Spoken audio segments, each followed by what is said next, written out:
Fresh Prince of Bel-air. It was so heart-wrenching, so touching. I loved it. And you didn't even get out the whole. You didn't see it? I saw clips. Thank you. I saw the clips. Okay. The entire cast, with the exception of, first things first, rest in peace, Uncle Phil. Yeah. Was Alfonso Ribeiro there? Yeah, he was there. there. Yeah. Okay. But they taped it. They did it within a span of 2 days. They just had to come back with the same clothes on, you know. You know how they do for editing, you know. And Will Smith invited Aunt Viv, Janet Hubert, because he was just like, he can't have a 30th year reunion, 30-year reunion, and not bring her back, because, you know, she was very integral in the show being what it was and all that good stuff. And he said that, you know, he prides himself on his entire life being about making people feel good about themselves or bringing people joy. And the fact that he knows that he caused someone else so much pain, he didn't want to carry that. So he invited Janet on the show.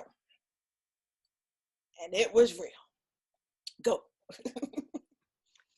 Go ahead, Keisha, you first.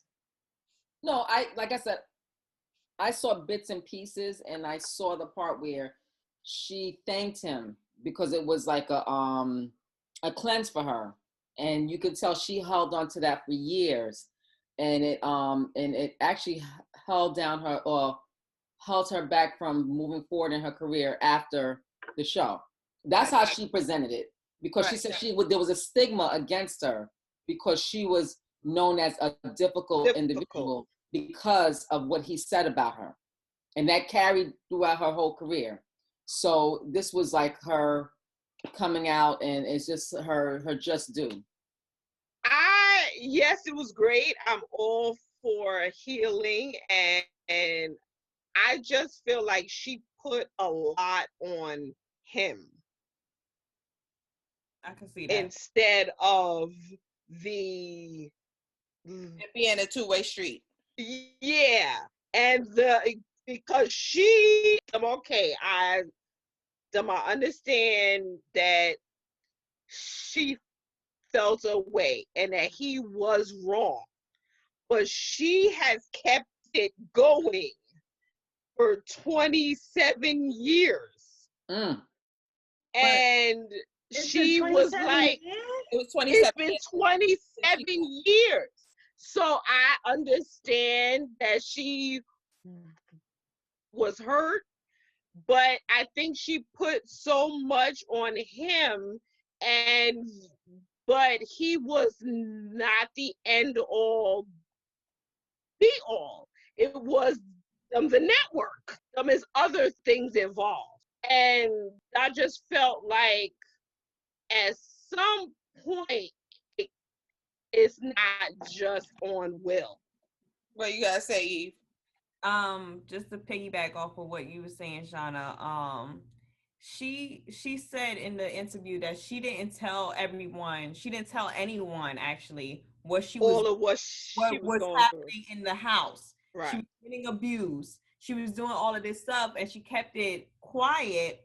But then also on set and everything, she was lashing out. She wasn't doing all what she was supposed to do. So of course, if someone come up to me and they're causing all this mayhem, and he was 21, 20 at the age, and you come to me and I'm like, oh, she, you know, she hard to work with, because you know what I'm saying? I'm scared. Jokes. You know, like he was like, oh, she hard to work with. So I don't think he was doing it in a manipulative way or so.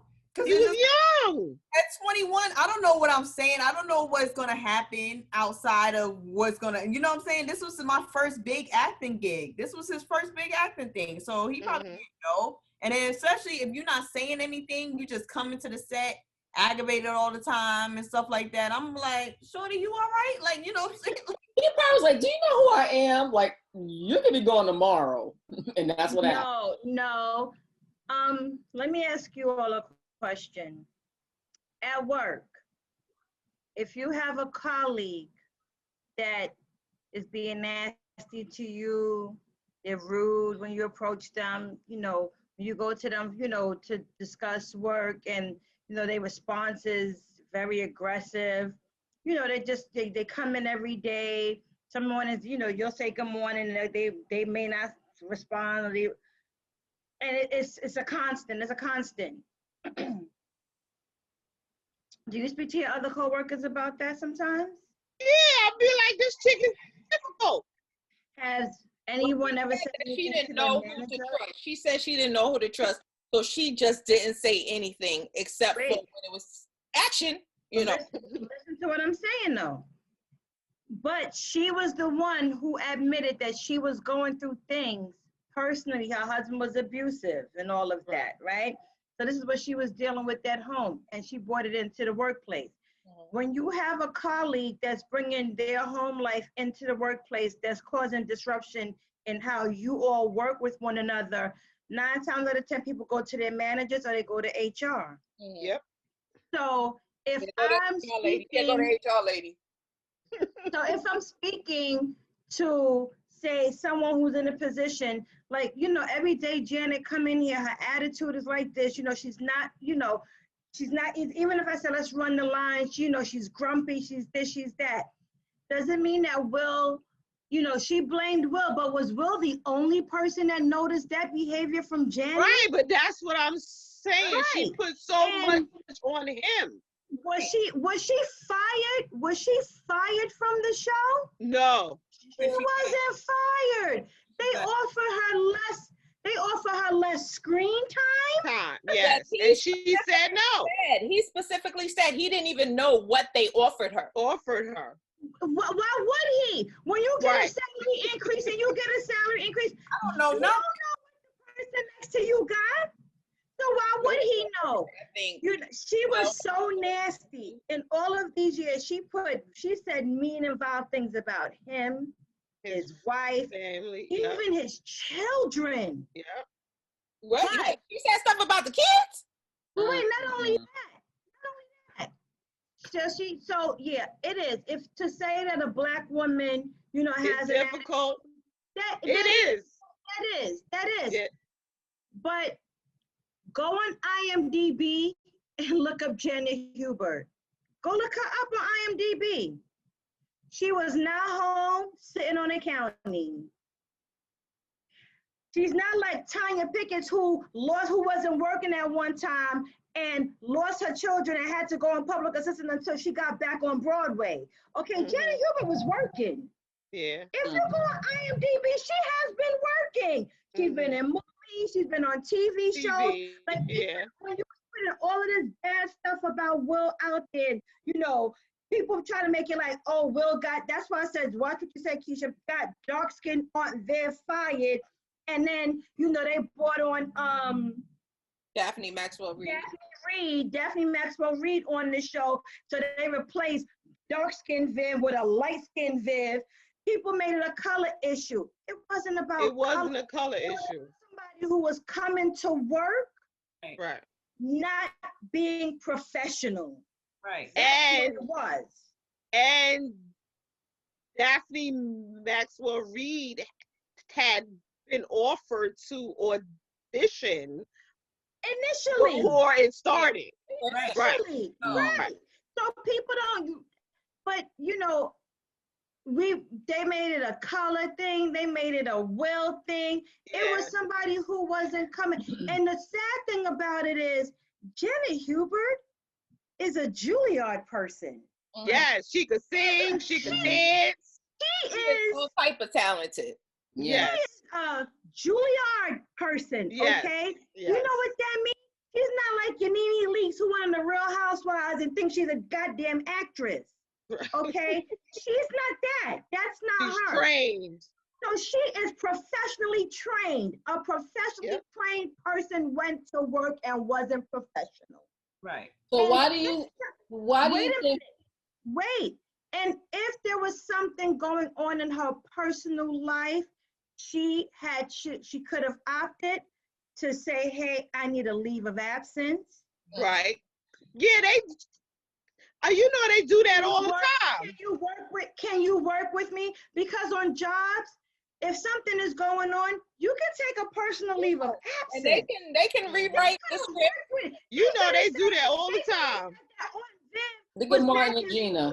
Taking care of Will's mother or their grandmother. They wrote a storyline around her taking a personal leave. But it was easier for her not to, look within and say, I effed up my gig. Right. I effed up my job. That's what I took. And, she made it a point to say that, she had family members that was relying on her. And we know that happens when people, they see you on TV, you become the savior of the family. So she had people relying on her. Okay, well, if you got people relying on you and you know that you got a lot going on within your life, you could have opted and you could have spoke up and said, hey, I need to take a personal leave. I don't know if she did that, but it doesn't sound like she did, because when she had the opportunity to let the world know that this was something, because she let the world know that she was in a bad marriage. She let the world know that her family was relying on her, but she never said that she requested and, they weren't willing, the job wasn't willing to work with her. So she made everything about Will and never made it about herself. She owed Will an apology. I mean, she did apologize too, and she did say I'm sorry a couple of times. Apologize. But I do think that she was a little bit rare, and I was kind of shocked. And later on, when I saw the Red Table Talk with him and his therapist, I was shocked that he wasn't really like combating anything she said. He just gave her moment to speak. So I was going to ask that question. Why do you think he allowed her to give him all the blame versus him just saying, wait, let's rewind it. Let's go back over. Because at that point, it wasn't about him going back and forth with her. It was about giving her the platform to vent out and get out what she needed, because she, in her mind, she was victimized and she was the victim. And you can't combat a victim. And I believe that she needs to actually see somebody. She needs to go and sit down, because it's clear that she was holding that joint like a baby in a teddy bear. She was holding that joint for 27 years. And that was the story that she kept repeating to herself to make her feel better. And she became the victim. She morphed into victimhood. You know what I mean? Everything about her looked victim, but Will is looking at himself as, hey, I have this beautiful life. I've gone on to do major films. I've gone on to do this. I've gone on to do that. I'm not going to say, no, you did this. To me. Right. I'm just going to accept my part in it. Right. Apologize. And then move on. And I think what probably happened for her, you ever remember when you were a kid and you read those storybooks that you got to pick the ending? And when you picked the ending, you would go in one direction. And I would always read both ends.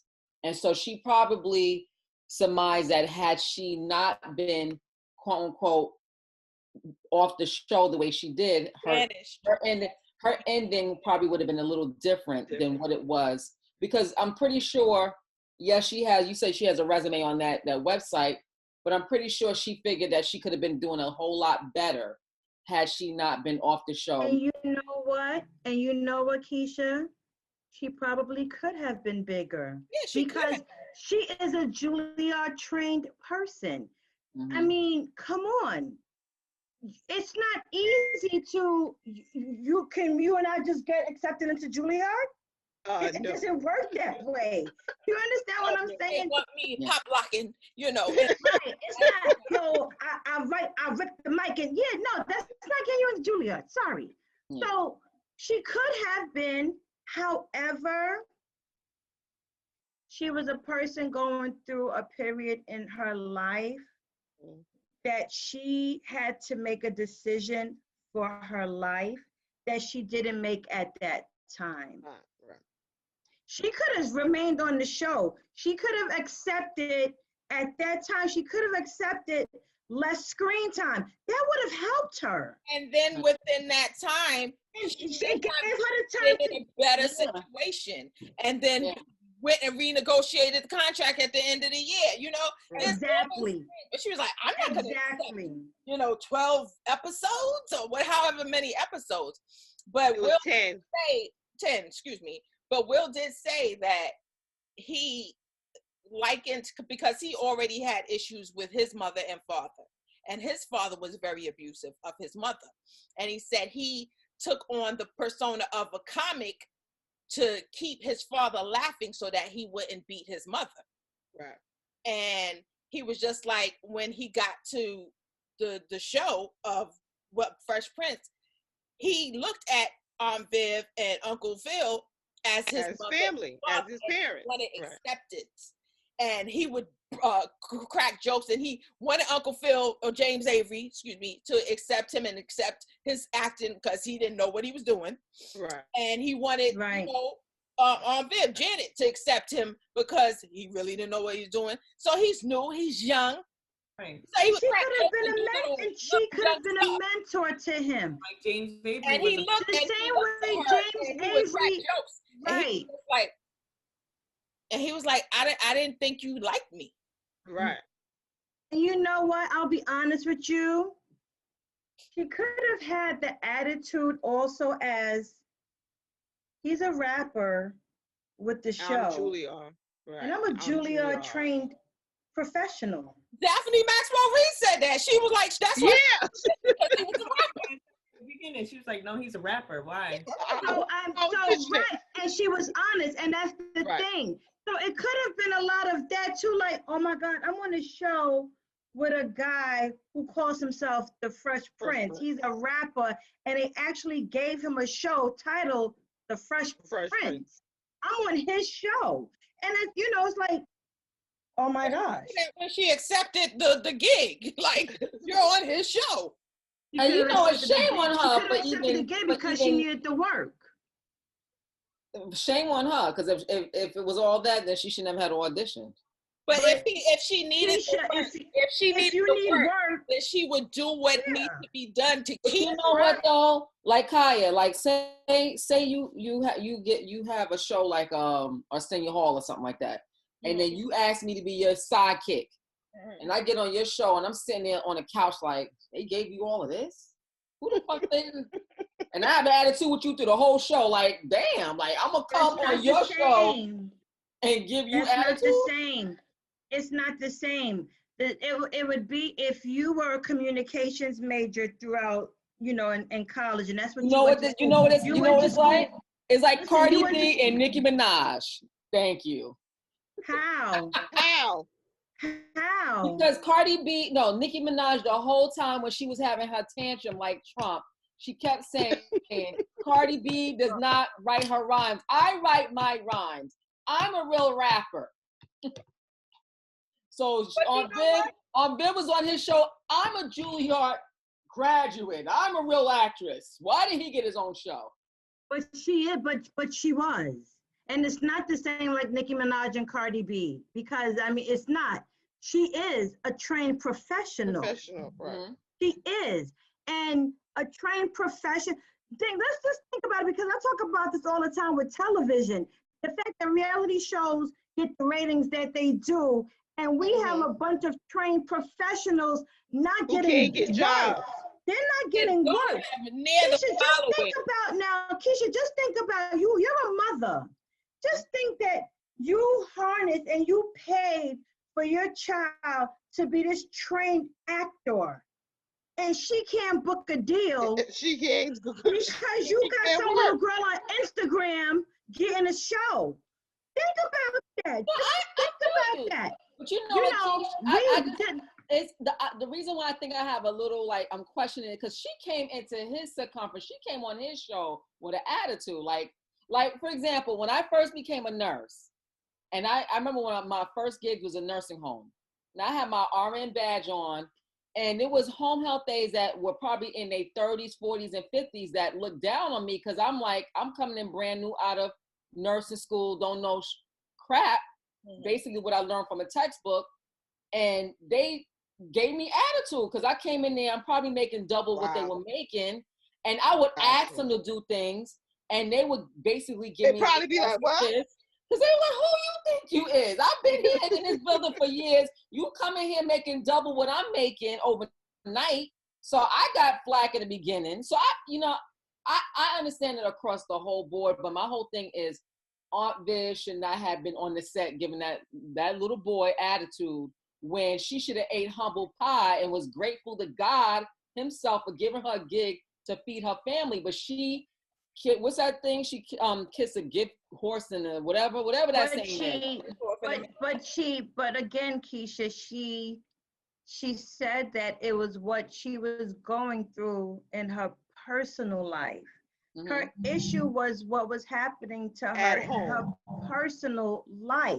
So there's been I listen, I know what it's like to have things going on in your personal life and you go to work and can't still gotta function. go to work. I've been there. I know what that feels like. Yep. I think we all do. I understand it, but it gets to the point where you have to make the decision for yourself. I knew what my decision was at that time. My decision at that time was, I needed a check. Let me go. Let me go. We can agree on a date, and I will bow out gracefully. And I did. I made that decision because only two things was going to end up happening. Either I was going to leave, or I was going to get fired. So let's agree for me to leave. The agreement was made. And I left. And I had to work on myself. I didn't say, oh, it was so and so and so and so and so for, but no, I do what I had to do for myself. I wasn't bashing nobody. Unfortunately, there's so many people in this world, I don't care what color they are, so many people in this world that they are not accountable for their actions. And they want to blame everybody and their mother for everything that has happened to them instead of looking. I tell my kids all the time, listen, when you in your 40s and you look back at life, you would not be able to blame me nor your father for the things that's going on in your life, because you would only be able to blame yourself if you're not happy with your success. But that's why I feel like she put too much on him. It was all will. It was will. Right. It was will. It was will. At the end of the day, let's keep it real. Let's keep it gully and real. At the very end of the day, Aunt Viv is in a career that it's hard for a Black woman to make it anyway. Right. So, she probably auditioned 100 times, and every time somebody said no, oh, that damn Will. She probably sitting at home, smoking her cigarette. I could have got that gig and Will didn't mess me up. But what about the times when she booked the gig? Oh, then of course she's gonna say she did it herself. But every time she had no's, I'm pretty sure, because of the personality that she had, I'm pretty sure she said. So on those 5 interviews that you went on and you didn't get a call back and you didn't get an offer letter, that was somebody else's. You just think you get what I'm saying? That's just I think we're all on the same page as far as this concerned, and I appreciate the fact that he even gave her the floor to just get it out, because what there was much more to what was on their conversation, but he didn't put out what the things that he said, or the things that she may have said to make herself look maybe a little bad. He put that out. I mean, he put it on a Red Table Talk when he was talking to the psychiatrist, because he wanted to delve into the psyche of him and her and why it happened and how to prevent it from happening. And I appreciated that. You have to, because that shows that was a person who's willing to do the work, right? To not repeat what could have been a pattern of behavior that he wasn't aware that he was putting out there. So that is very commendable. Very commendable. And again, I did appreciate him listening to her, say to put out there that a Black woman is difficult. Yeah, that's the kiss of death. That's what it is. She said. It is the kiss of death. That's what she said. The kiss of death. But if you were difficult at work, Doesn't say It is it. what it is. Right. you know, it's just by watching the actual reunion. They had such a great relationship with one another. I'm sure it wasn't perfect, but it did seem like it was a family with all of them talking and just telling their stories and the camaraderie. Didn't Will say that they all had relationships with one another? Yeah. Outside of the show, like they were all still a family. She wasn't a part of that. And to have been at the inception of what was such a great show. Right. The disservice that she did to not share, because maybe if she did share some of what was going on, she definitely would have got a different reaction. But even when she came onto the set where everybody else was, Alfonso wasn't there because he had to go to work. But she met Daphne Maxwell Reid for the first time, and she said something to the fact of, "You took my job." I mean, it was like, "You took my job." So she got some psych issues. She hasn't fully healed. She hasn't fully healed, right? She hasn't healed, and she needs to heal herself. And that further lets you know, for her to keep referring to or going that route, she blames the rest of her career on that one part. Oh, Will. Yeah. She needs to. Oh, she said to him, "You took everything from me." Yeah, you took everything from me. That is too big of a burden for anybody. To put that on one person. But you know what? And good for him that he did speak to a therapist, because she made her, I can't say lack of work, because she still got work. She just wasn't receiving Emmy nominations.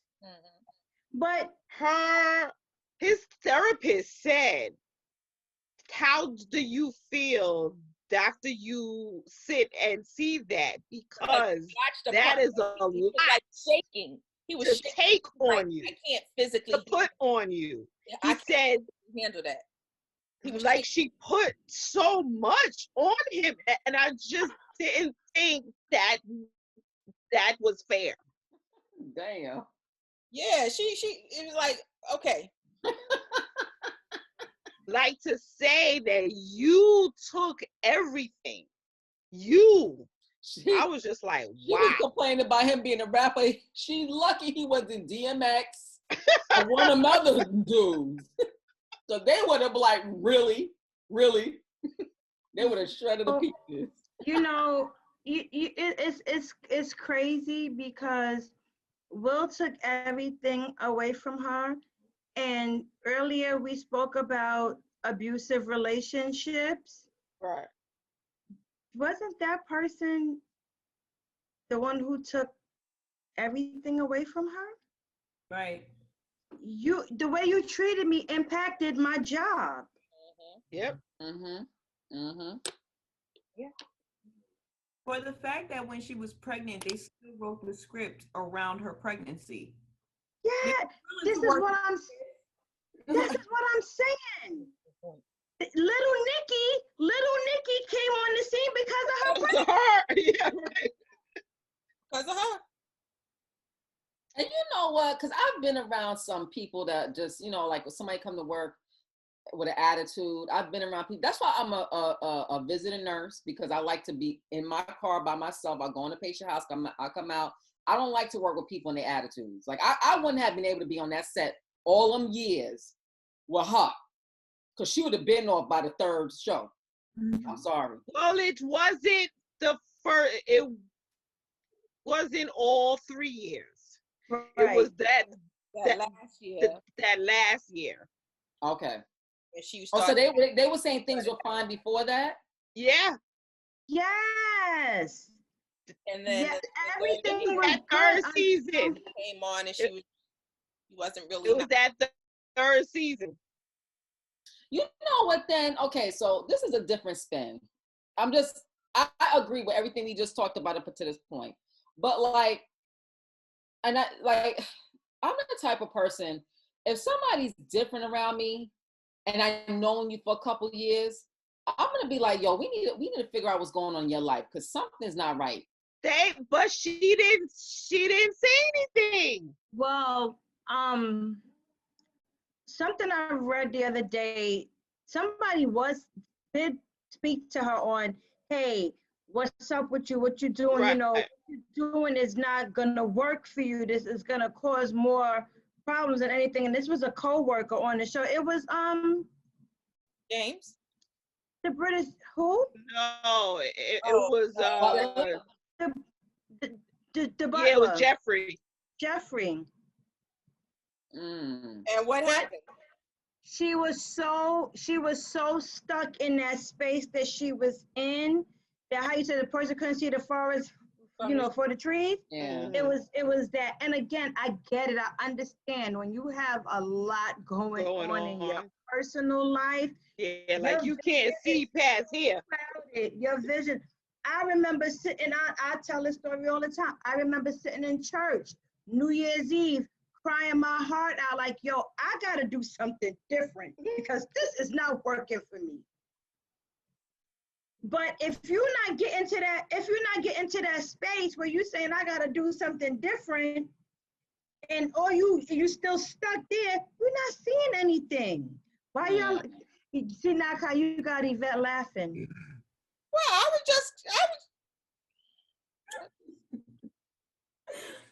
I'm sorry.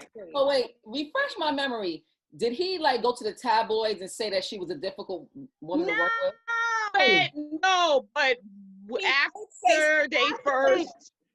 after they changed moms, he did go on like the radio stations and TV and said we're going to have fun, and every time the new Viv comes in, like they'll joke and say, oh, what's new of them about you? What's I remember seeing that. different about you? So she felt like they turned it into a joke. He put it out there. Right.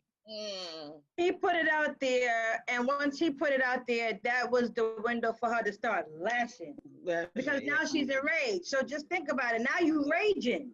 Yeah. So it's like what the stages of grief. Yeah. She was going through the stages of grief because she was grieving the loss, but not loss, but what she took as the loss of her job, because she didn't lose her job. And she said that they were saying that she got fired. She was like, I did not get fired. I chose to leave. which I think was a bad decision. It's like, did they really give me any choice? It was Will's fault. Did they really give me any choice? Because you take less shows and you still collect the check. But the thing was, the contract said she can't work anywhere else. I wasn't saying about but she didn't need to work. That's just. I'm just telling you what she said. She was the breadwinner. The husband wasn't bringing in any money. She was the breadwinner of the family. She had too many people relying on her to support them. Yeah. And the fact that she said her family turned on her, I'm just like, well, what kind of family you got? You got that said you. They said you dinged our name at home. If she was giving these people attitude at work, you just imagine the attitude she was giving at home. That's why she. Maybe she wasn't though. Maybe she wasn't giving the attitude at home. That's just it. They said, like she said, her family disowned her because she couldn't. She tarnished. Because she tarnished their name. She tarnished it. I forgot about that. That's a psycho. Well, the same way she put everything on Will, about her family put everything on her. What'd you say? I said the same way she put everything on Will's, the same way her family put everything on her. Yeah, like and I'm one of those people. I I hate that when there's individuals that will blame everything on one thing. It's like, no, like what part did you play in all that? in it, right? Matter of fact, 90% of that was on you. 10% was on Will. If you want to give Will some of the blame, like, come on now, she need to stop. That's not right. That's not right. But at the end of the day, you know, there was healing. So yeah, and I'm proud of Will at that meeting. So bravo for that. What are the takeaways, ladies? On everything, or just this? we are Takeaway for both. We are about 50-some days from January 20th. Okay. And it can't come fast enough. And there you have it. Accountability. Let me say it again. I don't like the way I said it. Accountability. Biden and Harris is coming into office, and we can't put all the weight on their backs. Okay. It's really, you had to look it up? You had to look it up? Them is 48 days? Okay. I said it was like 40-something. Takeaways, ladies. Takeaways. My takeaways? Oh my gosh. I don't want to hear any more about Trump, but I know that that's not realistic. So one of my takeaways is we're going to hear more of Donald Trump in the upcoming weeks. That it's not going to die down. Another takeaway is I don't see the Biden-Harris team winning over the people the way we would like for them to. I don't see that happening. Mitch McConnell. It's time to go. I need Georgia to do their thing. That I need Georgia to pay attention to the Senate race. I need people to watch the debate, the upcoming debate. I need people to pay attention to how important Georgia is right now. I didn't know if you was done. I didn't know. Okay, you're done. Wear your mask. Stay safe. Wash your hands. Use your hand sanitizer. COVID is still real. Stay to yourself. Don't be in large crowds. Let's get this underway because I'm tired of wearing masks. Thank you. Yes. Mm-hmm. Yes, temporary inconvenience for lasting convenience. Boom. Also, women, you are worthy, you're strong, you're capable, you're resilient, you're powerful. Don't let anyone or give anyone that power. It's all in you. It's all in you. Anything you want to, baby. Okay. Did you really just break into song? Well, yeah. Have a fit. Other than that, Uncle Barry's book, Isabel Wilkerson's book, casts. We're going to be doing book nights, ladies. Book reviews. I'm all for book reviews. Because you're a nerd. Read. To my sisters, Shana, Keish, E, and Chola B. I'm Chaya, better known as L'chaim. God bless you.